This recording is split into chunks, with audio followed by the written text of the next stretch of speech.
এই যে দেখুন একজন দিদি, সে পাহাড়ের ভিতরে কিভাবে অল্প একটু পানির জায়গার ভিতরে মাছ ধরতেছে। খুবই সুন্দর একটি জায়গা, পার্বত্য গ্রাম। তো আসলাম যেহেতু আপনাদেরকে ভিডিও করে দেখাচ্ছি, আমি নিজেও দেখছি। এই যে দেখেন পাহাড়ের আদিবাসী মেয়েরা কিভাবে মাছ ধরতেছে। অনেকে গরু, ভেড়া, মহিষ এগুলো ছেড়ে দিয়ে ওই যে ওইখানে একটা ঘর দেখা যাচ্ছে, সেখানে শুয়ে আছে।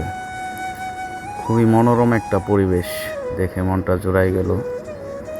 এই যে এই দিদি এখানে মাছ ধরতেছে, আরও অনেকে এখানে মাছ ধরতেছে। খুবই সুন্দর জায়গা। তো আপনারাও পাহাড়ে ঘুরতে পারেন, আসতে পারেন, পার্বত্য গ্রামে সবাই আসবেন। দেখেন তারা তাদের জীবন কত কষ্টে তারা নির্বাহ করে, তাদের জীবন বাঁচানোর জন্য দেখেন কীভাবে পাহাড়ের ঝোড়ার ভিতরে মাছ ধরতেছে। মন ভালো না থাকলে মাঝে মধ্যে ঘুরে বেড়াবেন, তাহলে সবারই ভালো লাগবে। রাস্তা পাহাড়ের ভিতর দিয়ে খুব সুন্দর একটি রাস্তা।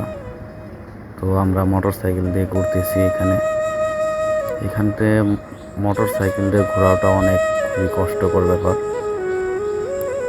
পাহাড় কেটে কেটে রাস্তা তৈরি করা হয়েছে।